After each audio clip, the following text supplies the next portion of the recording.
Partout dans le monde, des gouvernements mettent en place des politiques avant-gardistes et innovantes. En France, la ville de Dunkerque a installé des compteurs dans tous les domiciles pour réduire la consommation d'eau. Et ça a marché. Les citoyens ont réduit leur consommation de 15 %. On est pas mal parmi les plus grands consommateurs d'eau. Mais est-ce qu'un compteur d'eau fait diminuer la consommation d'eau? Non. Avant de mettre des compteurs sur les robinets, je mettrais de l'eau dans les maisons. Une facture de plus de devoir payer à chaque mois peut devenir un frein, puis on ne peut pas enlever l'accès à l'eau. En Australie, l'implantation d'une plateforme en ligne est venue révolutionner l'accès aux soins de santé. And it's certainly the single biggest clinical transformation that we've seen in New South Wales.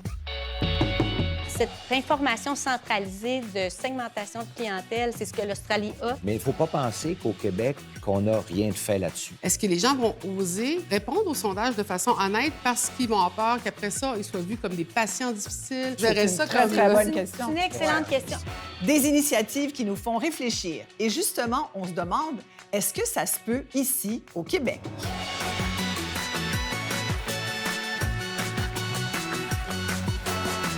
Avec mes invités, on va discuter sur ce plateau d'idées inspirantes qui ont fait leurs preuves ailleurs et on va voir si c'est possible de les implanter chez nous au Québec. Mon invité aujourd'hui pour discuter de nos deux thèmes, Mélissa Molène-Dupuis, qui est une activiste Innu, réalisatrice écologique. Tu as tellement de chapeaux, Mélissa. Merci beaucoup d'être là. Bien, merci à toi, Isabelle. Et je sais que nos deux thèmes d'aujourd'hui, l'eau, la protection de l'eau potable, l'accès aux soins de santé, ce sont deux thèmes qui sont très chers à ton cœur. Écoute, t'as pas eu besoin de m'inviter 2 fois. J'ai accouru, oui, l'eau potable. D'ailleurs, je pense qu'on m'a connue dans ma militance. Ça a été déclenché par justement le désir, je pense, très traditionnel des femmes autochtones de protéger l'eau potable parce qu'en 2012, c'était l'ère de Stephen Harper et il y avait des lois omnibus qui avaient été mises de l'avant pour enlever des protections importantes aux lois qui protégeaient l'eau. Et on s'est dit, mais pourquoi? Et ça nous a amené justement sur le rayonnement de tout ce que ça implique d'enlever des protections de l'eau et de ce que ça peut coûter aux citoyens et aux communautés autochtones. Et c'est là, Mélissa, où tu as jugé bon de créer une branche québécoise du mouvement Idle No More, un mouvement de contestation autochtone important. Oui, et beaucoup dominé par les femmes. D'ailleurs, on l'a co-créé. Bien, je pense qu'on était plusieurs femmes à vouloir marcher dans la rue pour se faire entendre sur plusieurs sujets. Mais un des plus importants, je pense, c'était vraiment la protection de l'environnement parce que tous les droits autochtones sont supportés justement par l'environnement, par la terre. Fait on continue à faire ces mobilisations-là. Puis à parler des sujets. Puis ce qui est le fun, c'est maintenant, on peut avoir ces conversations-là parce qu'il faut se rappeler, il y a 10 ans, c'était très, très rare qu'on ait l'opportunité d'avoir des discussions de même. Là. Et Mélissa est également à la Fondation David Suzuki. Oui, c'est dans notre culture de protéger le territoire. Donc, il y a des jeunes qui s'impliquent dans la protection de la langue, dans la protection de la culture, dans beaucoup de causes, mais toujours en train de travailler pour la protection de l'environnement parce qu'ils comprennent que le territoire doit être protégé. Donc, on a des ambassadeurs de forêt, des ambassadeuristes, je devrais dire. Et c'est mon projet coup de cœur, c'est comment multiplier les voix, puis comment faire comprendre que c'est pas juste un groupe de citoyens qui peut faire le changement, c'est vraiment une responsabilité de tout l'ensemble. Collective. Oui. Puis quand tu parles comme ça, moi, j'embarque là-dedans. Tu comprends? Ça me parle. Ben oui. Merci beaucoup, Mélissa, d'être avec nous. J'ai très hâte de t'entendre. Alors, pour discuter de cette idée inspirante qui nous vient de Dunkerque, voici nos deux invités. Rebecca Pétrin, qui est directrice générale d'Eau Secours, qui est une OBNL qui encourage la protection et la gestion responsable de l'eau. Merci beaucoup d'être là, Bonjour. Rebecca. Merci bien. Et Mathieu Lanneville, qui est directeur général et porte-parole du réseau Environnement. Et vous êtes pas mal de monde au réseau Environnement. Oui, on est la plus grande association de spécialistes en environnement au Québec. Merci beaucoup à tous les deux d'être là. Voyons tout de suite sur quoi repose notre idée inspirante.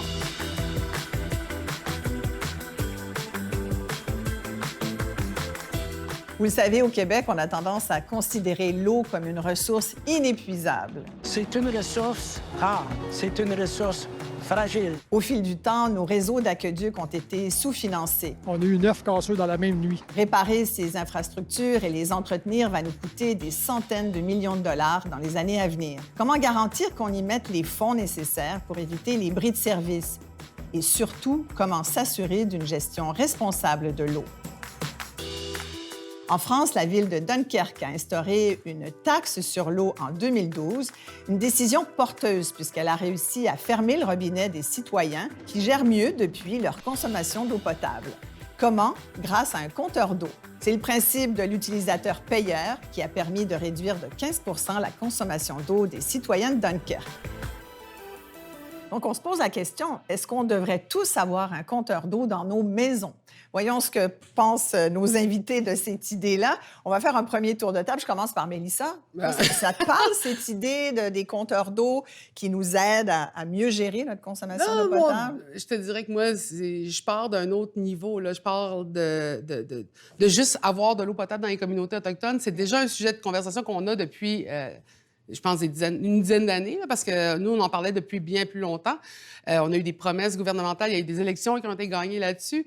Fait que moi, le compteur d'eau, en tant que tel, de mon point de vue, des communautés qui sont souvent les moins favorisées par rapport à l'eau, je vois ça comme une punition, comme être un parcomètre face à une ressource qu'on a en abondance.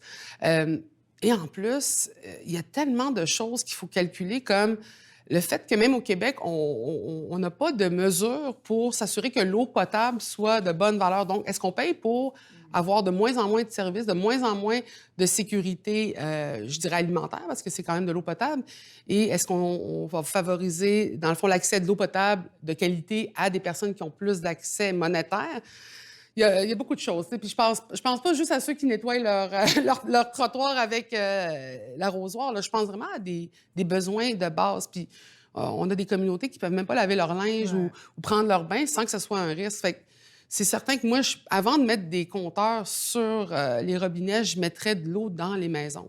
De l'eau potable. Puis on est de plus en plus de communautés, même allochtones. Je sais que dans le sud du Québec, l'accès à l'eau potable devient une problématique. Donc, si les communautés l'ont ressenti, puis de plus en plus, les Québécois vont le ressentir, je pense que c'est quelque chose qui va venir étrangler un droit, je pense, indéniable d'avoir accès à de l'eau potable au Canada. Donc, tu as placé, Mélissa, beaucoup d'enjeux sur ce thème de l'eau potable avec beaucoup de justesse. Puis tu parlais de la quantité, de l'accès et de la qualité de l'eau aussi. Et Rebecca et Mathieu, vous allez bien sûr nous dire ce que vous pensez de cette idée. Sur ces enjeux. Rebecca, je sais que vous avez des bémols par rapport à ça parce que vous souhaitez que les gouvernements en fassent beaucoup plus pour forcer le citoyen à être un peu plus responsable. En fait, nous, on a depuis longtemps déjà pris position contre l'utilisation des compteurs d'eau en milieu résidentiel pour plusieurs raisons. D'abord, c'est que c'est pas un outil qui est vraiment efficace pour diminuer la consommation d'eau. Donc là, vous l'avez mentionné, c'est 15 % de réduction. Avec des projets pilotes qu'on a eus au Québec, simplement par de la sensibilisation, on a réussi à diminuer de 35 % de la consommation d'eau. Donc, on se réjouit de 15 % de réduction, mais dans les faits, on peut être plus ambitieux avec d'autres programmes déployés. Puis, comme Mélissa l'a mentionné, c'est qu'il y a également la reconnaissance du droit humain à l'eau. Donc, comment dans un système de tarification, on fait pour préserver ce droit-là aux populations qui ne seraient pas capables de payer le montant de base? Quand on est pauvre, très pauvre, une facture de plus de devoir payer à chaque mois peut devenir un frein, puis on ne peut pas enlever l'accès à l'eau. C'est la santé, sécurité nationale, c'est la sécurité publique, en fait, qui est en jeu. On l'a vu pendant la COVID. Détroit a dû couper à plus de 200 000 résidents l'accès à l'eau parce qu'ils n'étaient pas en mesure de payer leur facture. Ouais. Et il y a une recrudescence, en fait, des maladies parce que le simple fait de se laver les mains, avoir une hygiène de base, bien, ça nécessite de l'eau. La consommation d'eau, c'est intimement lié à notre classe sociale, notre habitation, nos habitudes de vie, notre culture. Donc, il y a les saisons aussi. Donc, l'eau qu'on consomme varie beaucoup d'une saison à une autre. Donc, il faudrait qu'on accumule beaucoup plus de données au Québec sur la consommation d'eau avant de mettre une mesure comme ça. On va y revenir là-dessus parce que ça, c'est un point très, très, très important. Qu'est-ce qu'on sait vraiment de notre consommation puis qu'est-ce que le citoyen lui-même sait par rapport à ce qu'il consomme. Si on le savait plus, peut-être qu'on agirait plus. Mathieu, je vais vous entendre là-dessus parce que vous avez aussi participé à la stratégie québécoise sur l'eau potable. Sur l'idée de Dunkerque, parce qu'il y a des choses, bon, on parle d'une taxe d'eau qui est en fait un frais. Rebecca, vous préférez le terme frais. C'est des compteurs d'eau dans le résidentiel pour que les gens se contrôlent, soient plus conscients de ce qu'ils consomment comme eau potable. En même temps, il y a un principe, parce que c'est le syndicat de l'eau à Dunkerque qui gère ça, et ils ont donné, en fait, à la compagnie Suez le mandat de mettre une tarification par palier. Et c'est là peut-être où ça va répondre, Mathieu va nous l'expliquer, ça répondrait peut-être à l'enjeu de dire, oui, mais ceux qui ont moins d'argent vont-ils être pénalisés? Et il y a 3 tarifs, en fait, Mathieu. Oui, puis c'est une excellente question que vous avez mise ce matin, puis je pense que c'est bon qu'on en discute ensemble dans la prochaine heure. La première question pour nous, avant le comment, c'est le pourquoi. On peut se dire, est-ce que c'est la façon A, B, C, D? Il y a plein de façons de tarifer. Puis moi, je dirais, c'est pas tarifer l'eau, c'est tarifer les services d'eau. Pour moi, il y a une nuance parce que l'eau, c'est une ressource collective qui appartient à tous. On veut justement donner l'accès que Mélissa a parlé. Il y a des enjeux là-dessus. Mais un enjeu qu'on a, c'est qu'au Québec, on a un gros déficit de maintien d'actifs. C'est-à-dire que nos infrastructures en eau, on a environ 20 de nos infrastructures en eau, avec la chaussée aussi qui recouvre au-dessus de nos conduites. On parle de 40 milliards de dollars d'infrastructures qui sont en mauvais ou très mauvais état. Et ça, on a un Donc, enjeu... ça coûterait 40 milliards pour remplacer ces infrastructures-là qui sont mauvaises et très déficientes, mauvaises et qui ont des impacts notables quand on pense des briques d'aqueduc, quand on pense des refoulements d'égouts à la maison, on pense aussi à notre écosystème aussi, on veut protéger notre biodiversité, mais si on ne finance pas adéquatement nos services d'eau, bien, on va avoir des versements qui vont se faire d'eau usée directement dans nos cours d'eau. On est actuellement avec des installations de traitement des eaux usées où est-ce qu'on a pensé à ça il y a 40 ans, mais depuis 40 ans, les connaissances ont évolué. Il y a des nouveaux aussi contaminants émergents, les PFAS, les microplastiques, etc. On ne traite pas ça. Et pour nous autres, c'est un enjeu de se questionner sur le pourquoi avant. Puis la question après va être bon dans le comment. Mais la question qu'il faut se poser dans un premier temps, c'est est-ce qu'on veut financer adéquatement ce service d'eau-là? On parle du pont de Québec, du pont à Montréal. C'est un projet de 5-10 milliards. On parle ici des infrastructures municipales en eau. C'est probablement un des plus grands patrimoines collectifs qu'on a au Québec. C'est plus de 200 milliards de dollars la valeur de toutes nos infrastructures publiques. Puis là, vous parlez de Suez qui est devenu un joueur privé. Nous autres, c'est un enjeu en ce moment. On veut pas aller vers de la privatisation. Puis comment qu'on ne veut pas aller vers la privatisation? On veut protéger notre patrimoine collectif public. Puis nous autres, c'est important de le protéger, ce patrimoine collectif public-là, parce qu'on l'a vu ailleurs. Mais à un moment donné, le privé y arrive et dit, bien, moi, je vais vous le régler le problème. Puis on vend les infrastructures. Une fois qu'on a vendu ça, il n'y a plus nécessairement moyen de pouvoir les conserver. Justement, si on veut comprendre un peu la tarification à Dunkerque, il y a 3 tarifs. Il y a le tarif eau essentielle. Le ménage s'en tient à 80 mètres cubes d'eau par an. Il paye donc 1,28 €. L'eau utile, qui est un autre tarif, si on consomme jusqu'à 200 mètres cubes par an, c'est 2 €, j'allais dire 2 $, 2,30 €. Et il y a la tarification eau de confort, qui est comme finalement l'eau pour les plus grands consommateurs d'eau, qui ont un peu plus les moyens. Ça représente 3 % des foyers à Dunkerque. Cela, c'est 3,10 € le mètre cube. Évidemment, mètre cube, ça ressemble à quoi un mètre cube d'eau? Avez-vous... 1 mètre par 1 mètre par 1 mètre. C'est ça? Bien, ça fait 1 mètre cube. C'est 1000 litres d'eau, finalement. Quand même. Ouais. Dans une journée, par exemple, à la maison, on peut consommer peut-être 250 litres. Ça veut dire une famille de 4 personnes dans une maison consomme 1 mètre cube d'eau. 1 mètre cube dans d'eau. une journée. D'accord. Je pense qu'ils n'ont pas la culture de la piscine. Non, c'est ça. Comme on ici a en tendance à Amérique du plus Nord, là. quand même économiser plus. Et les moins nantis, puis ça, je trouve ça intéressant de ce qu'ils ont mis sur pied. Ceux qui sont beaucoup moins nantis, qui sont un peu démunis, ceux-là ne payent qu'à peine, finalement, 49,49 € leur mètre cube. Donc, finalement, c'est une tarification qui respecte la capacité de payer des gens. Rebecca, j'aimerais vous entendre là-dessus. Bien, la tarification par palier, comme ça, eau essentielle, eau utile, eau de confort.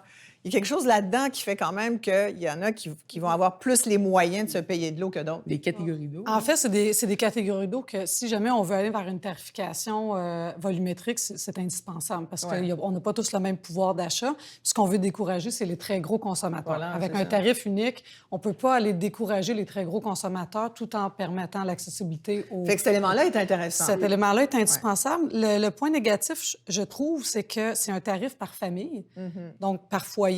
Ça défavorise vraiment beaucoup les familles par rapport aux personnes qui vivent seules. Parce que ça devrait être... Au Québec, toutes nos statistiques sont basées sur une consommation par personne. Ouais. Donc, c'est sûr que ça demande plus de données statistiques sur combien de personnes vivent dans une maison. Mais ceux qui font l'effort de vivre en colocation, donc à plusieurs dans une maison, bien, on devrait avoir un marqueur, en fait, sur le tarif là, pour aider ces gens-là. Mais par la suite, les tarifs sont... quand même très bas. Là. Si on transfère en litres par jour par personne, qui est les mesures qui sont utilisées au Québec, ils sont passés de 222 litres par jour par personne à 184. 222 litres, donc de où ils sont partis avant la mesure, c'est déjà vraiment plus bas qu'au Québec. Nous, en fait, on est pas mal parmi les plus grands consommateurs d'eau. Là. Nos statistiques ne sont pas encore super bonnes au Québec. Là. On a grâce aux travaux du Ah oui, ministère de parce que vous disiez l'Environnement. d'entrée de jeu, vous avez dit qu'il manque de données. Manque de justement. données. On fait seulement commencer depuis quelques années à collecter les données sur la consommation d'eau résidentielle. Une des choses qui est demandée au Québec, c'est d'avoir 15 du résidentiel avec des compteurs d'eau à des fins statistiques, donc pas de tarification, mais vraiment statistique, pour justement voir combien est-ce qu'on consomme exactement, parce que la mesure qu'on avait avant pour prendre la consommation d'eau résidentielle, c'est de prendre le total par ville, soustraire les compteurs industriels commerciaux, soustraire les fuites estimées, puis après diviser par nombre de portes. Donc, ça donnait vraiment une grossière estimation, ouais, évaluation. tout à fait. Donc, plus on collecte des données, en fait, plus on a des chiffres qui sont crédibles, puis plus on arrive à voir aussi en milieu familial, en plex ou en condo, bon, c'est quoi Mais vraiment... comment vous feriez ça? Mettons qu'on prend l'idée inspirante de Dunkerque, on dit, bon, il y a du bon là-dedans, il y a du moins bon, mais il y a du bon. On prend le bon, on le met ici au Québec. Ça pourrait ressembler à quoi, Rebecca, puis Mathieu après? En fait, il y a quelques municipalités au Québec qui sont allées vers l'optique du Oui, il y a compteur d'eau. déjà du Donc, on compteur peut d'eau au s'inspirer Québec, de ce qui s'est fait. On remarque, là, on est dans les chiffres. Une piscine, comme vous l'avez mentionné, c'est 30 000 litres d'eau pour la remplir une fois par année. C'est facilement le tiers, voire le quart de notre consommation annuelle. Donc, peut-être de juste décourager les grosses utilisations comme ça, arroser la pelouse. On pourrait passer un règlement... Son entrée de garage. Son entrée de garage. Il y a des règlements qui pourraient être adoptés facilement pour juste interdire ces mauvaises habitudes-là, ces mauvaises pratiques. Ça ferait diminuer de beaucoup la consommation d'eau sans qu'on ait besoin, en fait, de mettre toutes ces infrastructures-là en place, administratives, de facturation et autres. Est-ce que vous pensez quand même qu'on doit inciter ça? Vous vous dites, on est les seuls à ne pas avoir de compteur d'eau quasiment dans le résidentiel. Pour le non-résidentiel, il y a comme, tout le monde est d'accord, mais dans le résidentiel, il y a encore beaucoup de sensibilisation à faire. Quand on se compare au Québec, on consomme quand même 1,5 fois de plus que nos voisins en Ontario, autant en consommation résidentielle avec les données qu'on a actuellement, autant sur la production totale qui inclut le résidentiel, le non-résidentiel puis les pertes d'eau. Quand on se compare avec la moyenne canadienne, qui inclut le Québec, on est 20 plus élevé. Quand on se compare avec l'Europe, on est 2 fois plus élevé. Oui, c'est ça. On consomme par citoyen 2 fois plus d'eau que les Européens. Puis en Europe, ils sont à peu près à du 150 litres par personne jour. Non, mais c'est pas rien quand même. Quand on a été les visiter, les autres sont sont pas à se dire « Hey, c'est beau, on consomme deux fois moins que le Québec ». Ils sont en train de se dire « Comment qu'on fait pour tomber dans les deux chiffres, en bas de 100 litres par personne par jour ». Évidemment, on est à des années-lumière de ça. Qu'est-ce qu'on voit ailleurs qu'on n'a pas au Québec, quand même? C'est des compteurs d'eau. Mais est-ce qu'un compteur d'eau fait diminuer la consommation d'eau? Non. Un compteur d'eau, c'est comme un médecin qui a un stéthoscope. On peut faire un diagnostic. On peut évaluer est-ce qu'on a des pertes d'eau, des consommations. On peut bien centrer nos actions. Mais après ça, évidemment, si on veut faire le principe d'utilisateur-payeur que vous avez mentionné, c'est ce qui amène avec l'élasticité en économie, le principe, là, justement, de dire bien, plus qu'on consomme, bien, évidemment, bien, on va être pénalisé, puis quelqu'un qui est responsable va être encouragé. Et ça amène, là, vous avez parlé d'un 15 mais il y a des études qui existent avec Environnement Canada et d'autres qui démontrent une réduction d'environ le 20 actuellement là, quand on met les compteurs d'eau. Et est-ce qu'on peut faire d'autres choses en parallèle? Bien, j'y crois totalement. Ça fait 15 ans à peu près depuis qu'on a mis la première stratégie d'économie d'eau au Québec, qu'on a mis plein d'actions. De la réglementation, on a fait un modèle de règlement, on s'est inspiré des meilleures pratiques en arrosage. On a les lois, Mathieu, pour... Les lois sont là. On a changé le code de bâtiment du Québec pour avoir des meilleurs équipements. On a été installer des compteurs d'eau dans le secteur non résidentiel parce qu'on se disait, avant d'aller voir des citoyens, il faut montrer l'exemple comme municipalité. On était dans le secteur non résidentiel à installer des compteurs d'eau. La tarification s'en vient. On parlait tantôt, on a plein d'eau au Québec. On a une perception d'abondance au Québec de l'eau. Puis on a une perception de gratuité aussi d'un service d'eau. L'eau est gratuite. C'est une richesse collective qu'on veut donner à tout le monde. Mais est-ce qu'on va en avoir éventuellement tous un compteur d'eau dans la maison? Est-ce que c'est ce vers quoi on va? Actuellement, avec la stratégie du Québec en économie d'eau potable, on continue de miser beaucoup sur l'aspect de dire on fait de la recherche de fuite sur nos réseaux d'aqueduc. Sans forcément avoir une facture en bout de ligne. Actuellement, on fait de l'estimation. Juste pour dire aux gens, regardez ce que vous consommez. Parce que je pense que c'est ça, quand vous disiez, Rebecca, déjà, là, si on coupait, pour vous, là, une façon facile de réduire notre consommation, c'est de dire on arrête d'arroser l'été puis de prendre plein d'eau. Vous dites ça, on n'a même pas besoin de mettre un sou là-dessus. On a juste à dire aux gens, regarde, c'est pas permis d'arroser ton asphalte. Et on le fait déjà. Oui. Mais... L'asphalte, côté gazon, il y a une seule municipalité, c'est Shawinigan, l'année dernière, qui a adopté un règlement interdisant tout arrosage de gazon tout l'été. Donc, il y a d'autres municipalités Ça a qui été vont... bien reçu? Ça a été bien reçu parce qu'ils avaient des enjeux d'approvisionnement en eau potable, que les citoyens sont conscients que c'est rendu une activité qu'on ne peut plus se permettre, même au Québec, d'arroser du gazon. Le gazon ne meurt pas, il tombe en dormance. Aux premières pluies, il va revenir. C'est plus le type d'aménagement paysager. Donc, le discours a été vraiment beaucoup lancé dans les dernières années. Et il y a aussi le fait qu'au même moment, probablement, on voyait des images épouvantables de feux de forêt dans le nord du Québec où on avait besoin de quantité d'eau. Exact. Je pense qu'il y a cette conscientisation qui finit par arriver sur l'environnement, que les changements climatiques vont finir par nous, j'espère, en tout cas, nous faire comprendre qu'il faut qu'on soit plus économe. Oui, puis comme Mathieu l'a dit, il y a une fausse... c'est une idée préconçue qu'on a de l'abondance d'eau au Québec. Ouais. Dans le sud du Québec, il y a de plus en plus d'épisodes de pénurie d'eau. C'est médiatisé aussi. Les gens prennent conscience qu'on a beau avoir de l'eau dans le nord du Québec, c'est à proximité des maisons qu'on doit en avoir. Donc, dans l'accès à l'eau, il y a la notion de qualité d'eau, quantité, mais de lieu aussi. Si l'eau n'est pas disponible à l'endroit où les citoyens sont, bien, c'est problématique. Le gros de la population est dans le sud du Québec, le gros de l'eau est dans le nord du Québec. Donc, on doit vivre avec cette réalité-là. Et puis... Puis toute la question, on l'a abordé un peu, ça prendrait une autre demi-heure pour en discuter, mais il y a toute la question de la gestion des eaux usées. Il y a la question, vous avez parlé des infrastructures déficientes, c'est quand même important. On dit aussi que dans 15 des foyers au Québec, la toilette coule. Vous allez dire, c'est niaiseux, mais vérifiez votre toilette. Et juste là, on perd beaucoup, beaucoup d'eau. Et nos toilettes coulent, mais les aqueducs municipaux aussi laissent passer de l'eau. On dit qu'à Montréal, c'est autour de 30 c'est ça, d'eau qui fuit dans les tuyaux, dans les conduits. Mais la Ville de Montréal a fait beaucoup d'efforts dans les dernières années. Les chiffres se sont améliorés. Là, on est à peu près... Mais ça prend de l'argent, vous l'avez dit, 41 milliards. Pour l'ensemble du Québec, oui. Alors, il faut de l'argent pour financer ça. Alors, il faut se dire quelle façon qu'on fait. Mélissa? Moi, Isabelle, depuis tantôt, j'écoute puis j'entends des choses extrêmement intéressantes parce que je suis pas dans ces milieux tout le temps. Mais je pars aussi du point de vue où est-ce que je regarde la culture qui a été bâtie au Québec, en Amérique du Nord, qui est très eurocentrée, très basée sur le modèle colonial et qui ne s'est pas du tout inspirée du modèle qui existait à l'époque, qui était le modèle autochtone. On a d'ailleurs mis de côté les sciences autochtones, les savoirs, la gestion du territoire du point de vue autochtone. Et là, c'est en train de revenir parce que les milieux scientifiques reconnaissent que la vision des peuples autochtones aide à une meilleure gestion. D'ailleurs, les aires protégées gérées par des communautés autochtones sont les plus en santé. Mais le problème, c'est que j'ai souvent cette discussion-là avec des gens et l'économie, l'argent, les frais, la structure, tout ça, ça revient tout le temps parce qu'on prend les sources, les ressources, les lieux, l'eau potable des futures 7 générations. On le sait. On le voit. Moi, j'ai tellement une discussion que ça veut que ça fasse. Je ne serai plus là quand ça va péter. Et c'est vraiment une vision qui est mise en place et qu'on le voit dans l'économie de très, très court terme, dans des termes d'élection. Et on recommence ces discussions-là à chaque gouvernement. Mais moi, je regarde un des plus grands coupables à mes yeux, et c'est l'industrie. Ouais. C'est le gouvernement et l'industrie qui travaillent ensemble. J'ai vu les Wet'suwet'en, les femmes se faire déplacer de force, aller à l'encontre des droits qui sont reconnus par le Canada. Tu sais, on a vu la police de l'État tasser des femmes pour que l'industrie puisse passer. Et j'ai visité justement le territoire Wet'suwet'en. J'ai vu l'eau potable fantastique qui était là. Je l'ai bu même sans avoir peur. Mais j'ai vu aussi le gazoduc qui allait passer et ce qui détruisait par rapport à la biodiversité. Mais c'est un point magnifique. Comment on gère ça? Ah oui, mais après ça, c'est comment on transforme nos besoins. Et là, présentement, on s'offre des solutions tout le temps, genre on va faire ça, on va faire ça. Puis là, je regarde, on parlait des FPA tantôt, ce qu'on appelle les produits chimiques éternels, mais qui ne sont pas si éternels, mais qui restent longtemps. Il n'y a pas une municipalité qui n'en a pas dans ses ressources d'eau présentement. Et on ne pense pas à qu'est-ce qui contamine, qu'est-ce qui est le problème. Non, mais écoute, c'est complexe, là. Là, on a une discussion de 30 minutes sur la gestion de l'eau potable, mais c'est un gros enjeu au Québec. Isabelle, je te dis, là, ils disent, oui, mais on en a besoin pour les batteries, si on veut faire l'électrification.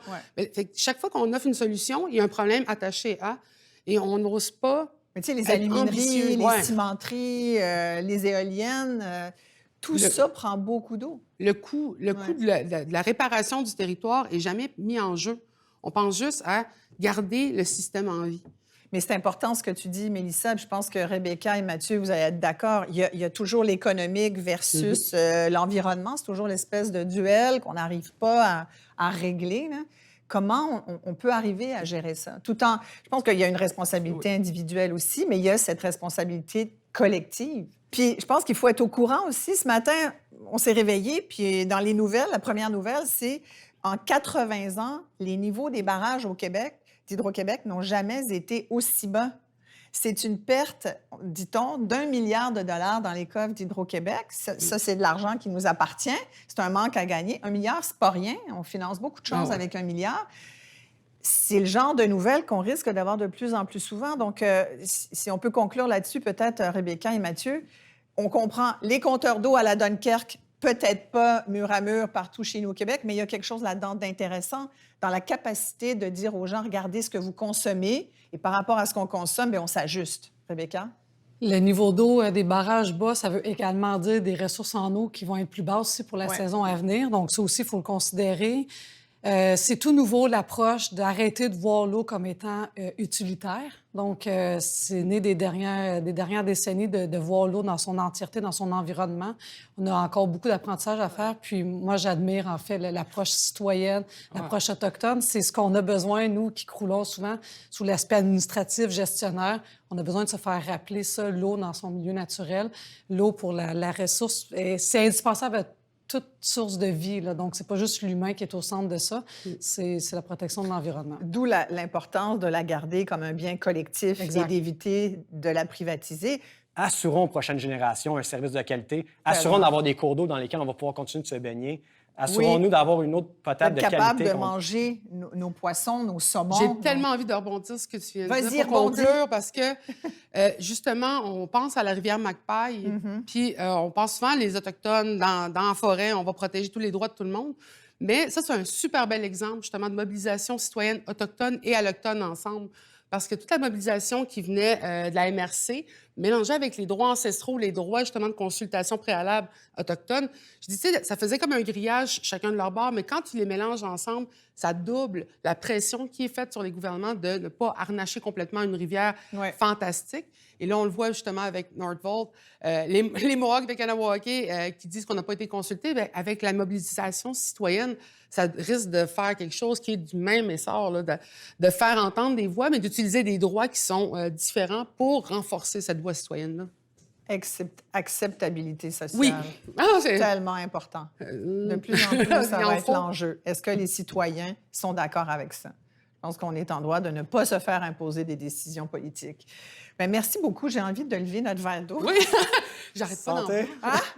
On va boire à la santé de notre source. Et merci beaucoup, avant Mathieu Lanneville, Rebecca Pétrin, Mélissa Molène-Dupuis. Merci d'avoir été là. Tu restes avec nous, d'ailleurs, parce que l'émission se poursuit. Merci à tous les deux. Merci. Merci. La ville de Rio de Janeiro, au Brésil, travaille avec les favelas locales pour construire ce qui deviendra le plus grand jardin communautaire au monde. É sempre com aquele objetivo de estar popularizando o consumo dos alimentos orgânicos. Le gouvernement brésilien finance Hortas Cariocas, du nom des habitants de la ville de Rio. C'est un immense potager communautaire qui devrait nourrir plus de 100 000 familles dans ce pays le plus inégalitaire d'Amérique du Sud. Eles doam para escolas, para creches, para famílias que estão com uma vulnerabilidade financeira. On veut rendre les aliments biologiques plus abordables et fournir une source de revenus aux familles défavorisées des bidonvilles. En 2023, les jardins répartis sur plus de 7000 m² à Rio produisaient 80 tonnes de produits bio. De quoi nourrir des familles entières de cariocas. C'est le moment d'aborder notre deuxième idée inspirante qui touche l'accès aux soins de santé. Mélissa, je sais que la mort de Joyce Echaquan a beaucoup touché les communautés autochtones, a beaucoup touché tout le monde, en fait, au Québec, parce qu'on s'est rendu compte qu'il y avait une inéquité dans le traitement. Oui, bien, je pense que ça a mis en lumière quelque chose qu'on essaye d'expliquer, de faire entendre depuis quand même des décennies. On a une relation très difficile avec le milieu des soins de santé. Parfois, c'est un milieu qui va nous apporter du bien-être, justement, une sécurité, qui va nous amener des services, mais il y a aussi beaucoup de chances que ce soit un moment où on expérimente de la discrimination, du racisme. Joyce, c'est malheureux. Il a fallu qu'elle ait l'idée d'allumer son cellulaire, de filmer un live stream pour qu'enfin les gens puissent vivre ça de son point de vue, ce qui est vécu par beaucoup de membres des communautés autochtones, pas juste au Québec, mais dans le reste du Canada, aux États-Unis aussi. Il y a beaucoup de violences qui sont faites à travers les soins médicaux. il y a aussi beaucoup de dangers à aller demander pour des soins médicaux. Tu sais, je pense qu'il y a eu des stérilisations forcées qui n'ont pas été approuvées par les femmes qui les ont reçues un peu partout à travers le Canada. Mais je pense aussi au fait que, par exemple, une des expériences que moi j'ai vécues par l'histoire de ma mère, c'est quand on vient au monde, il y a une tache qui existe dans le bas de notre dos qui s'appelle la tache de mongolisme. Et c'est une marque bleutée. Et beaucoup des jeunes des Premières Nations viennent au monde avec cette tache-là et l'ont jusqu'à la 2e année de leur vie. Mais souvent, cette tache-là, les gens ne la connaissent pas. Donc, ça a été une manière de mettre des enfants dans le système de la DPJ, par exemple, ou de faire à croire que les femmes maltraitaient leurs enfants.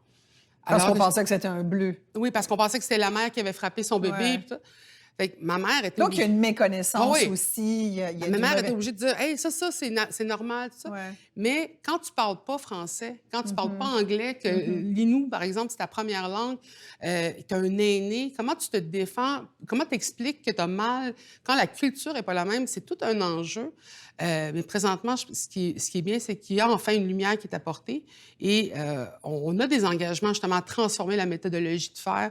Mais c'est encore risqué parce qu'il y en a qui sont rendus, qui ont peur de soigner des personnes autochtones, de peur de mal faire. Ouais. Puis il y a des gens qui ont encore peur d'y aller parce qu'ils continuent d'entendre des histoires de « Ah, ça s'est pas bien passé. Ah, j'ai pas été traitée. Je suis restée très longtemps dans le corridor pour me faire soigner sans jamais voir un médecin. » Fait que c'est encore des expériences qui existent. Et on espère justement que plus on en parle, plus on va voir des solutions pour que cette différence des traitements entre les patients arrête.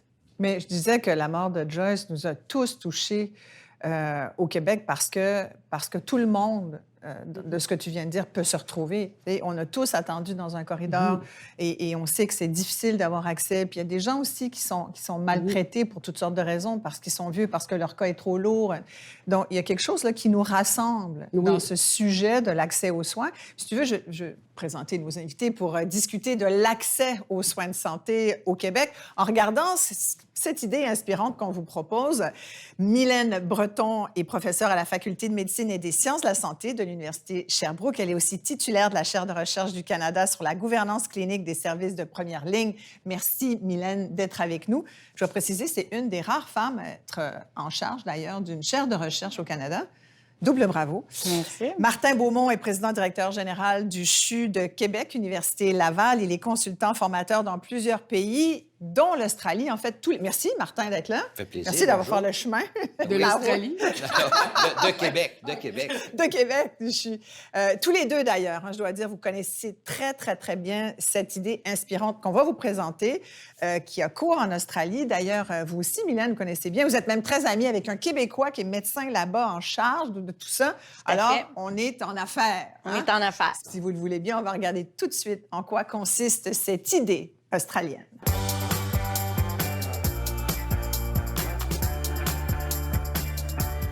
Les patients que nous sommes désespèrent toujours du difficile accès à leur médecin de famille quand ils ont la chance d'en avoir un, des longues listes pour se faire opérer, des urgences qui débordent, des médecins qui croulent sous la paperasse, encore obligés d'envoyer leurs requêtes par fax, du fameux santé numérique qu'on nous promet depuis des années. J'ai fait des pieds et des mains pour pouvoir venir ici. J'ai un médecin de famille. Bref, notre système a pas mal de bobos. En Australie, la plateforme numérique Hope offre une solution efficace pour assurer un accès aux soins de première ligne. Elle permet aux patients d'entrer dans le système de santé par un seul endroit et d'être rapidement orientés vers des soins virtuels, puis en personne, au besoin. It's certainly the single biggest clinical transformation that we've seen in New South Wales. L'approche australienne est donc centrée sur le patient. Toutes les informations récoltées permettent d'établir des tendances et de construire une base de données en temps réel. Est-ce qu'on devrait imiter les Australiens? Je te pose la question, Mélissa. Accès aux soins de santé, leur système semble marcher, en tous les cas? Bien, au Canada, comme en Australie, les enjeux qui touchent les communautés autochtones, les communautés aborigènes sont pas mal les mêmes. Il y a les mêmes problèmes de discrimination. Donc, moi, quand j'entends ce système-là mis en place pour la santé, je vois des drapeaux rouges. Je me dis, est-ce que la langue est adaptée? Est-ce que les services pour communiquer à distance, l'Internet, tout ça, est-ce que c'est disponible pour les communautés autochtones qui sont souvent éloignées ou en région justement, on n'a pas les mêmes services.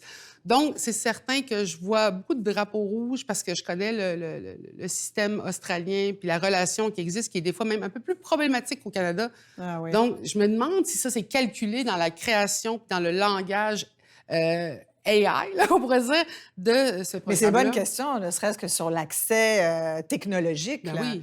On a 2 spécialistes, justement, qui connaissent très, très bien l'exemple de l'Australie, sur lequel, donc, on se base. On se demande, est-ce que ça peut être intéressant pour nous au Québec, où il y a eu quand même, je rappelle, la réforme Barrette en 2015, la réforme Dubé 2023 qui se poursuit. Bon, évidemment, ce sont des gros bateaux, là, à chaque fois qu'on essaie de tourner. Puis... On a de la misère, hein, visiblement. Mylène, vous connaissez bien ce qui se passe en Australie. Mélissa là, vient de nommer plusieurs questions. Mais si on voulait expliquer, là, pour qu'on comprenne bien, c'est important, qu'est-ce qu'ils font les Australiens qu'on ne fait pas encore nous? Oui, 2 caractéristiques que l'Australie est inspirante, c'est vraiment d'utiliser des sondages par les patients, soit pour soutenir la prise de décision clinique ou pour leur expérience, pour éventuellement pour améliorer l'organisation. Puis là, c'est vraiment les politiques publiques qui utilisent cette information-là pour s'améliorer selon ce que le patient dit. Au Québec, on est au premier balbutiement. On a des enjeux que ce n'est pas intégré dans notre dossier médical électronique. Moi, je suis chercheur de carrière, je travaille avec les cliniques médicales. J'ai 120 cliniques médicales qui ont levé la main à dire « Oui, on veut s'améliorer, on fait un sondage patient ». La clinique médicale envoie un sondage à leurs patients, dire « On veut s'améliorer sur l'accessibilité, on vous demande votre expérience ». C'est incroyable, les Québécois répondent. Une fois qu'ils sont capables d'avoir rendez-vous, qu'ils ont eu la ligne téléphonique, c'est quand même très satisfait. Les patients, 80 très satisfaits de des services qu'ils ont eu de leur clinique. Non, mais ça, c'est ce qu'on entend. Ça, il n'y a quasiment pas de débat là-dessus. Puis ce sondage, particulièrement, il s'est fait aux patients inscrits dans une clinique. Alors, on voulait... C'est vraiment la clinique médicale qui demande à leurs patients, je veux m'améliorer l'accessibilité, on vous sonde sur l'expérience. Mylène, qu'est-ce que l'Australie fait de mieux que nous en matière d'accès aux soins de santé? Bien, par rapport au sondage, ce qu'ils font de mieux, c'est qu'ils utilisent cette information-là pour que les cliniciens facilitent leur offre de service dans la consultation parce que j'utilise l'information directe puis c'est disponible dans mon dossier médical. Il y a même de l'information n'est pas dupliquée. Le patient n'a pas à répéter des informations de base. Ils font bien. Ils font aussi des comparaisons entre les professionnels et au niveau du système pour utiliser cette source d'information-là pour faire un peu des appréciations de performance, ce qu'on ne fait pas. Et ils utilisent l'expérience patient pour revoir leur processus. Fait qu'ils sont vraiment à ce niveau-là pour le sondage patient des années en avant de nous pour l'utilisation de cette information-là. L'autre élément du modèle australien très inspirant, c'est justement la porte d'entrée numérique, d'être capable d'avoir cette organisation-là. Fait qu'il y a vraiment du priorisation, du triage pour orienter le patient au bon moment. Puis quelque chose que je rêverais d'avoir, ce qu'on n'a pas, que l'Australie a, c'est dans leur dossier médical électronique uniforme. Ils ont accès, quand le patient appelle à l'infirmière, du triage centralisé, ils sont capables de savoir le patient s'il est très complexe ou pas. Il y a une segmentation de la patientèle. Par exemple, il est très, très complexe. Ils le savent dès la réception du téléphone parce qu'ils ont accès à leur dossier en ligne. Alors, ils sont capables de dire, bien, les très, très, très vulnérables ou les plus complexes, la personne le sait automatiquement. Et là, ce n'est pas la même offre de service. On l'oriente plus rapidement dans une offre, soit en personne versus une personne moins complexe. Alors, cette information centralisée de segmentation de clientèle, c'est ce que l'Australie a. Ça permet une réponse plus appropriée puis une orientation, une navigation du patient au bon point de service. On pourrait penser aussi, tu sais, selon les caractéristiques socio-démographiques, d'avoir une lecture appropriée, personne âgée, que la personne n'a pas à expliquer son dossier. Il est accessible à la personne qui répond au triage. Mais ça, déjà, c'est magnifique, Martin. Oui, peut-être pour amener un complément à ma collègue, c'est que une des choses que Hope a fait, qui fait mieux actuellement, c'est dans la mise à l'échelle et l'utilisation de la transformation numérique pour être capable d'avoir toute cette information-là. Mais il ne faut pas penser qu'au Québec, qu'on n'a rien de fait là-dessus. D'ailleurs, dans le plan santé du ministre Dubé, il y a cette volonté-là d'aller mesurer l'expérience patient qui est fondée principalement sur la théorie des systèmes de santé qui génèrent de la valeur. Donc, aujourd'hui, la différence, c'est la mise à l'échelle. Par contre, nous avons déjà des expériences où est-ce qu'on collecte depuis des années l'expérience patient, mais de façon papier. On est en train de migrer en expérience patient de façon numérique. Et par exemple, dans mon organisation, depuis à peu près 6 mois, j'ai plus de 50 000 sondages en expérience patient de documentés en obstétrique, en chirurgie. 50 000? 50 000, avec des taux de réponse de 30 Ma collègue a raison, Dr. Breton, c'est que les gens répondent. Ils veulent nous donner le feedback pour être capables de nous permettre de nous améliorer. Mais vous savez pourquoi? OK? C'est parce qu'on veut être soigné. Absolument. On veut avoir accès au système. Oui, mais l'autre Ouais. chose, c'est que quand on envoie le sondage, on est capable après ça de décortiquer l'éléphant en petites tranches pour être capable de dire c'est ça qui nous demande de nous améliorer. Et on est capable d'identifier la zone d'innovation vraiment de façon très importante en temps opportun. J'ai 2 questions en une. Dans le fond, je me dis, est-ce que ça va être une manière, premièrement, de flaguer des médecins, des infirmières, des personnes qui auraient été problématiques dans l'offre de service? Mais aussi, après ça, je me demande, est-ce que les gens vont oser répondre au sondage de façon honnête parce qu'ils vont avoir peur qu'après ça, ils soient vus comme des patients difficiles puis qu'ils n'auront plus le droit d'avoir accès aux services? Moi, je verrais ça très, comme très bonne C'est question. une C'est une excellente excellente question. question. En fait, justement, pour le sondage, il est confidentiel pour la partie expérience de soins pour le professionnel, pour ses patients, mais il y a l'information clinique pour soutenir sa consultation, justement pour ces enjeux-là qui s'est vraiment utilisé pour s'améliorer pour l'expérience patient. Pour ce qui est des outcomes de santé, là, c'est vraiment utilisé puis c'est partagé, transparent quand c'est ton professionnel pour avoir accès à cette information-là. Il faut vraiment voir ça comme une source d'information pour s'améliorer. Puis c'est comme ça que l'Australie l'utilise. Puis le côté coercitif, ça pourrait être un levier, mais il n'est pas utilisé à cette finalité-là actuellement. Puis je pense qu'il ne faut pas aller dans cette direction-là pour permettre aux professionnels d'approprier ces outils-là, de justement toute la réticence du reporting. Il ne faut pas miser sur ça au début, mais vraiment comme un outil puissant pour s'améliorer. Et la beauté de la chose, c'est qu'ils sont capables, dans la relation individuelle, d'apporter des améliorations. Au niveau organisationnel, ils peuvent découper aussi les résultats. Et en plus, ils l'amènent à un niveau systémique pour améliorer le système au complet. Donc, ça crée de la valeur à toutes les strates du système, autant au niveau opérationnel que tactique, que stratégique. Mais nous, au Québec, on a quand même le GAP, le guichet d'accès Oui. à la première ligne.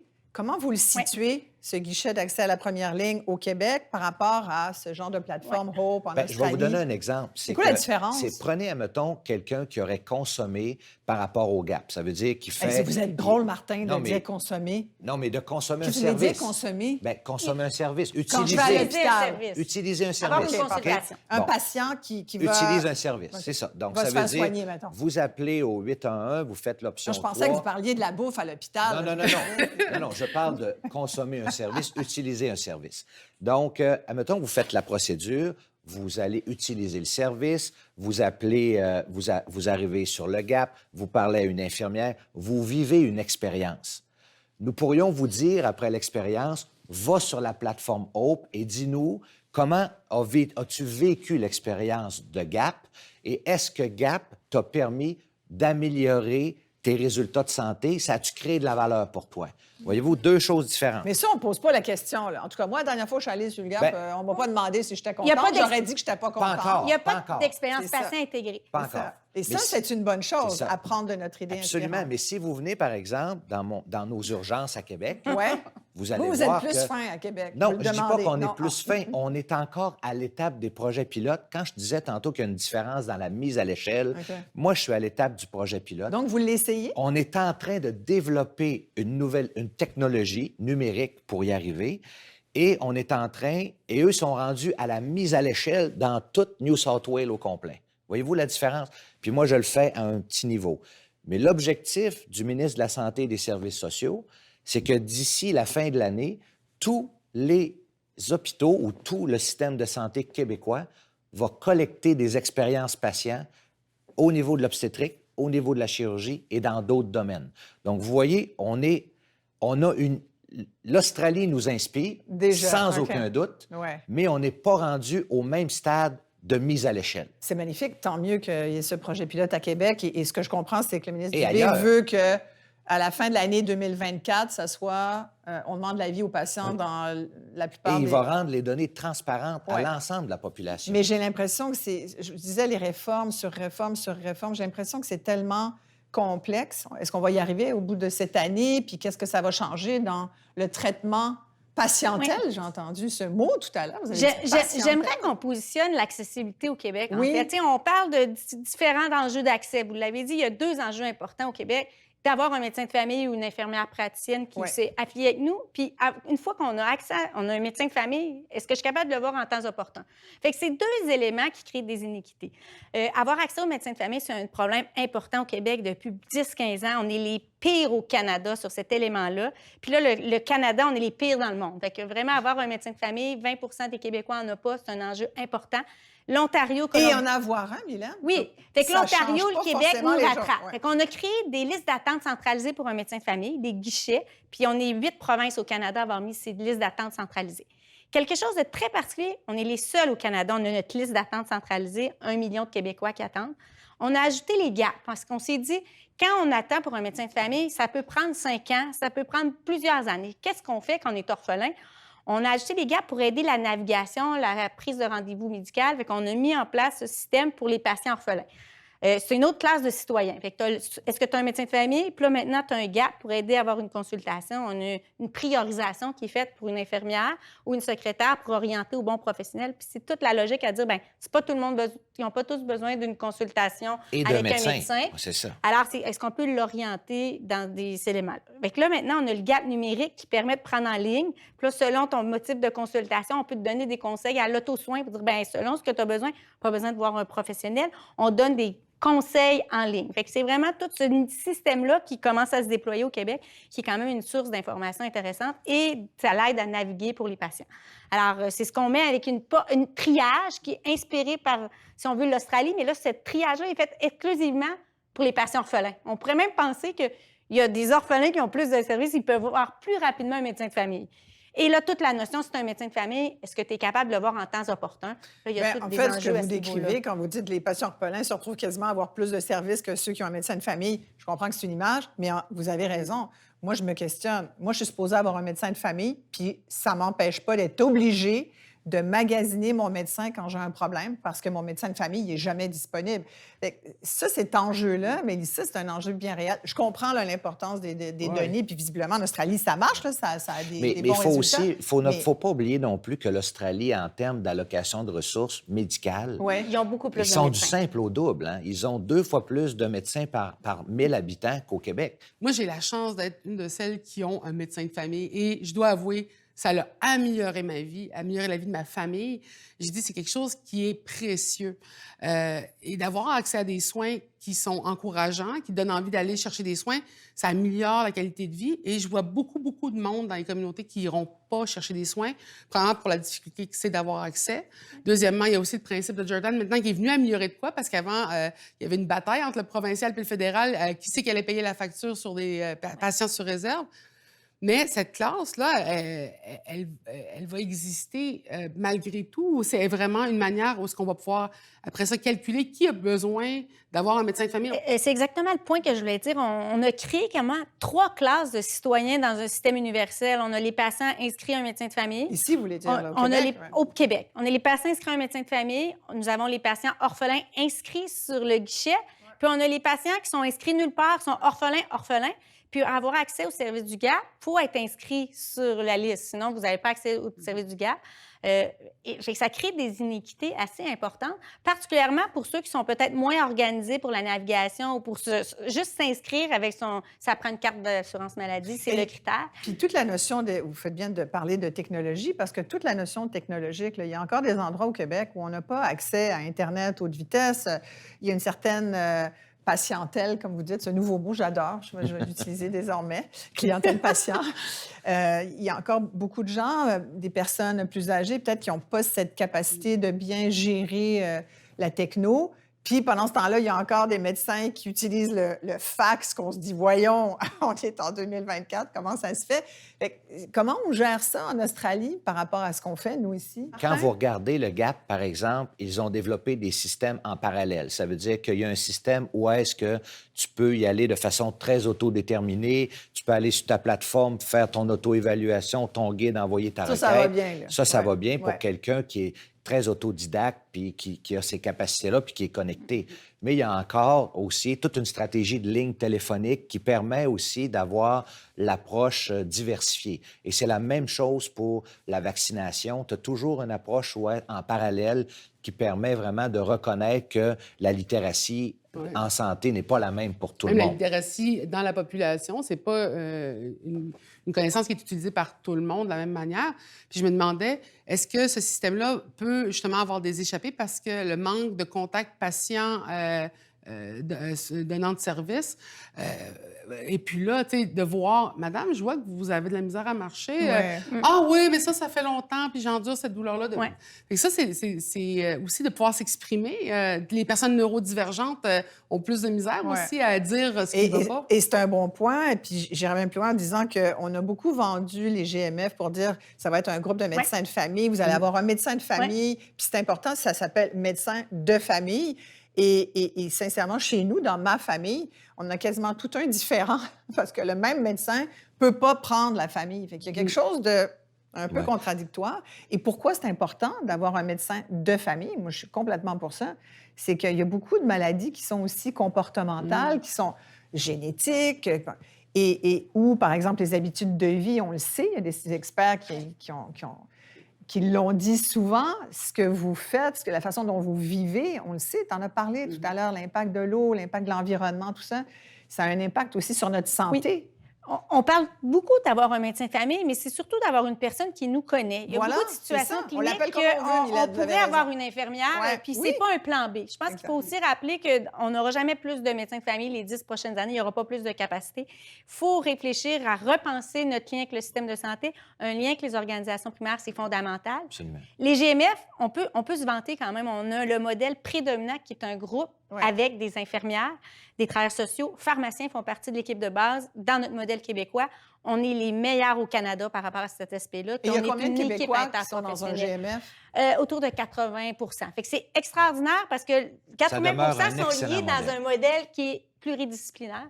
Puis là, il faut vraiment aller travailler justement qu'il y a beaucoup de situations cliniques que tu as une valeur ajoutée ou ça peut être même un meilleur service qu'avec une infirmière, un travailleur social, de travailler en équipe.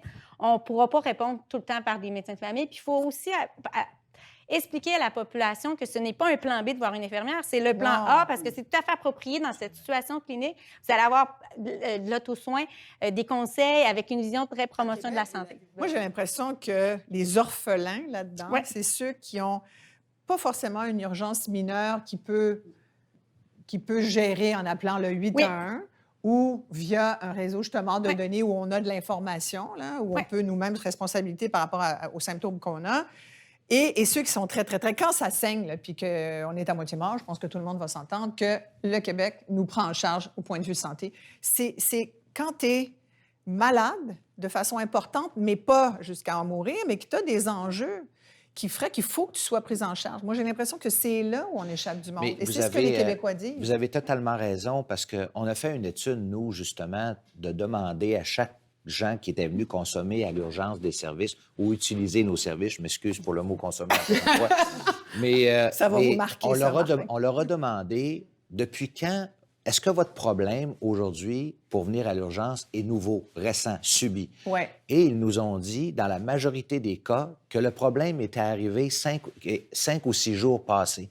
Donc, il y a une fenêtre d'opportunité où est-ce que ces gens-là doivent trouver un accès particulier au niveau de leur médecin de famille, au niveau du GAP, parce que ce 5 à 7 jours-là, quand ils ne trouvent pas preneur, c'est là où est-ce qu'ils doivent malheureusement se présenter dans nos urgences. Oui, et dans une condition de santé, une condition médicale souvent qui s'est dégradée. Exactement. Et je pense qu'il faut le dire, puis c'est très sérieux, on en échappe du monde. Il y a des gens aujourd'hui qui sont pas traités comme ils le devraient, qui ne sont pas soignés à la hauteur de ce qu'on peut leur fournir comme soins. Et dans une société comme la nôtre, c'est pas tolérable. Les médecins là, sont extrêmement encouragés par l'utilisation des données pour améliorer la qualité de l'acte médical posé. Le problème, c'est des gens comme moi qui ne peuvent pas leur donner en petit paquet cadeau toute cette information-là qui leur permet d'avoir une pratique réflexive sur leur pratique. Et l'autre chose que Hope est extraordinaire, c'est que tu sois en première ligne, en deuxième ligne ou en troisième ligne, elle va tout capturer. Et c'est ce qui nous reste à faire, nous. Donc, quand on va développer, nous, notre plateforme, il faut être capable d'aller chercher le feedback du patient quand il est en première ligne, quand il est venu consommer à l'hôpital ou quand il y a eu un épisode de soins tertiaire ou quaternaire, Il faut que tout ça converge dans une seule plateforme. Oui, c'est Et ça. c'est C'est ça comme qui une est porte d'entrée extraordinaire. digitale unique. C'est ça. là. Et Une c'est porte, ça qui tout est le monde va là. extraordinaire d'en haut. Mais je vous écoute, puis ça a l'air vraiment tout beau, puis c'est pour ça qu'on l'a choisi d'en parler. C'est une idée qui est très inspirante. Mais moi, comme patiente potentielle, j'entends ça, puis je me dis, OK, mais demain, si j'ai un problème, puis que j'appelle, mettons, je suis en Australie, là, avec leur système, est-ce qu'ils me prennent en charge? Est-ce qu'ils me disent, bien, vous allez aller là, vous faire soigner? Ou c'est juste qu'on va me demander après si j'ai aimé mon expérience? Ils vont vous le demander, Parce probablement. que ça, je veux bien la donner. Ils là, vont vous mais le demander j'aimerais ça après. être soigné. Oui, mais ils vont vous soigner. C'est sûr qu'ils vont vous prendre en charge. Puis l'Australie a plusieurs modalités, comme notre InfoSanté. Ils ont une modalité comme GAP, puis ils ont une modalité en plus de télésanté dans laquelle tu peux être redirigé puis avoir une espèce de consultation Ils en n'ont pas télésanté. d'orphelins, là, Ah, l'Australie. c'est ça. Hey, déjà, si on réglait ce problème-là, parce qu'il y a aussi tout l'accès. Là, on parle beaucoup des GMF, des Ouais. médecins de famille. On aurait pu longuement parler du difficile accès à un médecin spécialisé, Ouais. où là, c'est des temps d'attente incroyables.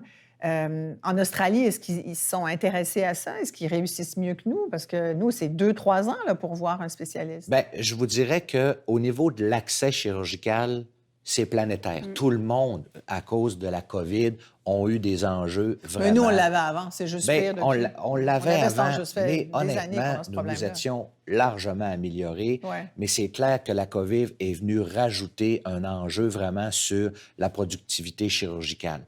On s'en est pas encore remis de ça. Ah non, non, on s'en est pas encore remis. Ça va Puis prendre il y des a- années, Il y a d'après d'autres vous? phénomènes Ouais. qui sont venus aussi rajouter, qui ont exacerbé aussi récemment les contextes de grève. Tout ça ont eu aussi des impacts sur la Mais production on n'est chirurgicale. pas sorti des virus non plus, Martin. Non, mais je pense que si vous saviez combien, moi, j'ai de rencontres par semaine pour être capable de dire, t'es rendu où? Vas-tu atteindre tes objectifs? Comment ça fonctionne?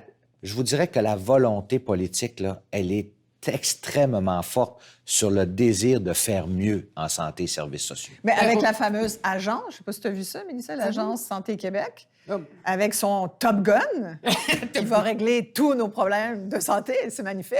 Écoute, tu as évoqué la pandémie, puis moi, je suis juste revenue en plus sur ce que ça a sorti aussi, sur la perte de contrôle de l'information. Puis là, je me disais, hey, c'est de centraliser des données personnelles en santé. Est-ce qu'il va y avoir des protections pour les citoyens? Est-ce que oui. la recherche Oui. va avoir accès à ces informations-là? C'est toutes ces questions que je me demande. Pour la recherche, inquiétez-vous pas, c'est au Québec, là, c'est très encadré, régulé par les comités éthiques. Même comme chercheur, je rêverais avoir accès à beaucoup plus d'informations. Il n'est pas possible. Il y a vraiment, là, pour les objectifs précis, c'est très, très Ça l'est régulé. tellement que c'est pour ça qu'on a encore le fax. C'est ce qu'on nous dit. Bien, écoute, pour le fact, je pense que moi, dans les cliniques médicales, par exemple, quand j'ai commencé mon doctorat, on demandait aux cliniques médicales, avez-vous un dossier médical électronique? Puis dans 50 des cas, on disait non. Fait qu'en 15 ans, le dossier médical électronique existe maintenant dans toutes les GMF. Ce n'est plus est-ce que vous en avez un pour être de qualité. Tout le monde en a, c'est comment on l'exploite. Je pense qu'il y a quand même une augmentation très importante. Maintenant, même notre courriel comme patient est dans ton dossier médical électronique, ce qui n'existait pas depuis 3 ans. La pandémie nous permet maintenant d'envoyer des informations par courriel. Alors, je pense qu'on s'est modernisé de manière rapide. C'est encore des bouchées à prendre. Oui, mais c'est pas tous les professionnels de la santé qui le font, là. Pour l'instant, je vous dirais même une grande limite, c'est les 377 GMF actuellement ne sont pas connectés avec le réseau, l'établissement. Puis même, les 377, ils n'ont pas le même dossier médical électronique parce qu'il y a des compagnies différentes. Il y a 5 compagnies différentes au Québec. Puis entre 2 cliniques médicales qui ont la même compagnie comme dossier médical électronique, l'information ne peut pas circuler, elle est nichée dans la clinique médicale. Alors, l'information clinique, elle ne circule pas. Mais moi, ce qui m'encourage, là, c'est que les graines sont toutes bien plantées pour arriver à atteindre cette maturité-là. Hey, Et on je- peut-tu dire qu'on a hâte que ça pousse? Et je pense que l'autre chose, c'est de savoir que nous avons la prise de conscience déjà de savoir qu'on n'est pas parfait, puis on a déjà mis les graines en place pour réussir que le gâteau lève. Bon. Mais, tu sais, moi, je Oh, vois ça... vous avez récolté Ben, la céréale, vous avez fait la farine on puis le est- gâteau. Mais on est à l'étape encore des projets pilotes. Ouais, Mais ouais. les projets pilotes sont hyper favorables. Ils nous donnent des résultats hyper intéressants. Donc, moi, je pense que c'est une Mais question est-ce qu'on de temps. s'entend? Oui, mais le temps, Martin, Mylène, Mélissa, je pense que c'est ça qui nous manque. Donc, ça fait longtemps Ah non. qu'on parle, ça fait longtemps qu'on jase. C'est magnifique ce qu'on s'est fait dire, là. Et il y a beaucoup d'espoir. On voudrait juste qu'il arrive vite, un petit peu plus Oui, vite. oui. C'est-tu possible? pas magique. Ben, c'est la plateforme Hope, donc c'est de l'espoir. Voilà. Merci beaucoup. Mylène Breton, Martin Beaumont, merci beaucoup d'avoir essayé de nous expliquer un peu comment ça fonctionne. Ce qu'on comprend, c'est que c'est complexe, ces sujet questions-là. chaud, là. Puis, Mais, hey, discutez-en chez Mais vous. vos données sont en sécurité, je vous le dis. Oui, oui. et la justice sociale, on surveille C'est un ça, là. enjeu parce qu'elle est fragmentée, cette information. Vous voyez, ça continue de jaser. Continuez d'en parler, vous aussi. Merci à nos invités, Mylène Breton, Martin Beaumont. Merci beaucoup, Mélissa Molène-Dupuis. Ça a été un plaisir de te recevoir. N'importe quand je reviens. On a plein d'autres sujets. Ah oui. Merci à tous. À très bientôt.